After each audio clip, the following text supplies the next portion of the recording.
I'm out here selling. I actually just got out to North Carolina on Monday. Okay. Kind of started working the Raleigh market yesterday, Yeah. and I guess just trying to get that momentum going. Right. In a brand new spot, and the Raleigh market they're very resistant up there. Okay. Very skeptical, and a strong door game is like what's needed. Absolutely. I mean, you always need a strong door name, but especially when people are like, I'd like to shoot you. Oh, exactly. And I got up on like 12 roofs yesterday, and I was only able to get like 3 inks out of all of them. Like Okay. to close them after being on the roof was super difficult up there. They're like, oh, like I want to make sure this is legit, or I'll reach out to my adjuster and see what they have to say, and then call you back. Yeah. It's kind of that stuff.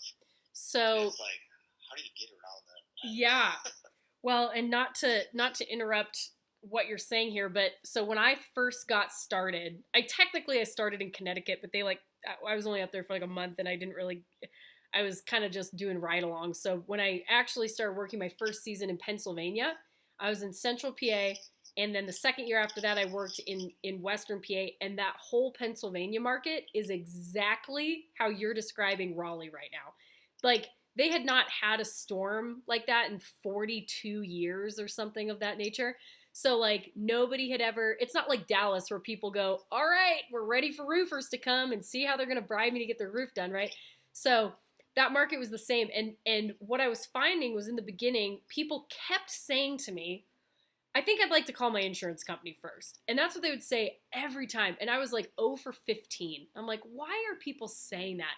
And what I eventually realized was my sales presentation was lacking some key points that helped them click in their mind why I was doing what I was doing and why they would never want to call their insurance company before they had somebody in their corner.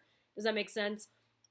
Yep. So the problem here is, just like every other person in this industry, we never actually got trained with a formal script. So what you've probably had is some guy who said, here, Nick, here's basically what you're going to say and blah, blah, blah, and here's what I want you to do. You're going to knock doors, and he probably gave you a shit generic door pitch, and you're using that. So it's like, right now, you're doing this very uphill, slow struggle because this is sort of trial and error for you in a lot of ways. So we want to make sure, we're there so we can compare apples to apples, blah, blah, blah. So I'm not going to go into like the whole sales pitch, obviously, but we have to talk about we're building our value without overselling it. There's a line here. Because if you start talking like the insurance company is the big bad wolf, Nick, now your customer doesn't trust you too, because they might have had Bob from State Farm for the last 15 years, and Bob sends them a Christmas card and a fruitcake every Christmas. They know Bob. They don't know you. You came down here with this Minnesota accent, and you're trying to tell them that their insurance company might screw them over and blah, blah, blah. So, of course, they're going to go, well, I'd like to talk to my agent first. Do you see how that happens? Yeah, I do, because I think, like you just said that, I think that they can tell I'm not from here, too. Mm-hmm. So, that, I kind of seen some resistance with that yesterday as well, up there. Sure. And you know what? When I went to Pennsylvania, I had Iowa plates, and every single person that came out and worked except for one guy on our team was not from Pennsylvania. And the owner kept saying, you guys have to change your plates. You got to change your plates. Like, nobody's going to sign with you. And my husband at the time and I were like, no. I'm like, we can sell with Iowa plates. And guess what? I was the #1 salesperson. Both of those years in a row working for that company, never changed my plates. And I told people straight up, I was from Iowa. I'm like, when I explained it like a traveling nurse, I'm like, listen, when big storms like this happen, you'll notice your adjuster probably has a Texas or an Oklahoma license plate. Like, we come from all over. It's kind of like when you have an epidemic, they need help. Like the existing structure there, of course, there's roofing contractors and stuff like that.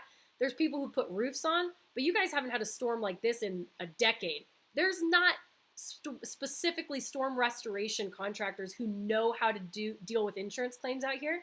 And that's why companies bring us out. Like, I get sent all over. I could be somewhere else next year, but and then of course we had like a warranty system in place with a local contractor that if we did need to call him out to if someone had a leak when we were gone or something like that.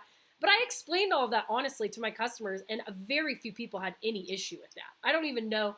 I mean, obviously I can't think now of any specific examples, but I can't think of very many people, if any, that had a problem with it because I was being honest, right? Yeah. So again, here's what salespeople tend to do. And I'm not picking on you here. I'm just in a 30,000 foot viewpoint of how sales works in this industry. Salespeople think that when they're just not getting deals signed, it must be for some external reason. Well, there's too many roofers out here. Well, it's because I have an accent and they know I'm not from here. Well, it's just because they haven't had a storm and they're not used to it. Or people here are just not like this. When the truth is, it's really just the sales pitch and the door pitch you're using. If you adjust that and you tweak it to make it really, really good and to prevent the objections that you're getting, because you're getting those objections for a reason, if you can fix those and actually use an approach and a script that works, you won't be having those problems. And it's everybody else around you that's going to be saying those same excuses, and you're going to be laughing all the way to the bank because now you're the one whose signs are popping up all down the street because people trust you because you're the one that makes the most sense. Does that make sense? Yeah. Okay, so sales is not like having the best price or being the best contracting company with the best reviews. That stuff, it is less important than the salesperson's skills. It's about educating the customer, building trust, and then having them at the end, honest to God. We talked about this earlier a few minutes ago, and we said if someone has hail damage to their house and they've got insurance to cover it, there is literally virtually no reason that they shouldn't sign with you. You should be able to do that every single time. And when you present that script, like it's a no-brainer, and people should say at the end, okay, so what do we do? Do I sign something or what? Like that's how it should end. Not with them being nervous, not with them saying, I'd like to call my insurance company. They should say, okay, so what do we do next? Right? Correct, yep. So all we need to give you here, it's not we have to solve the mystery of Raleigh, North Carolina, because it's just a weird market. It's if we actually give you the scripts that you need to say the right thing at the door, to prevent and then handle any objections that do come up, and then make sure that you're actually getting the sales pitch down pat to a T, there's no reason you shouldn't be picking off almost every single one, okay? Now, yeah, because I was like, 3 inks and that was good for my first day up there, Mm-hmm. But I was like, now I got 12 strong leads, but in reality, like I should have walked out with like 7, 8 inks. Yeah. Our customers would invite us over to swim at their pool and go over to the barbecues, and like they would call just to say what's up. Like I had customers that babysat my dog for me when I had to go out of town. It was great because I built really good relationships with them, and I did such a good job selling that they trusted me. That's the other thing. If you're not doing a good job with your sales presentation, people don't trust you. You have to be good at closing to build trust, because you might accidentally be coming off a certain way if you don't sound like you know what you're talking about, or you sound like maybe there's something fishy because you left something out that didn't make sense to the customer, right? So that's why it's so crucial to have these pitches down. Well, and that's the beautiful thing. So right now you're kind of on this, like, there's this crusty exterior on the market because it's new to them, right? But once you break through that, you will dominate that area. Like when I was in Pennsylvania, seriously, everybody kept, like, contractors would just come and go. They thought it was too hard of a market to work and they would just leave after a couple weeks. We stuck in there, and then once we broke through, it was ridiculous how easy it became.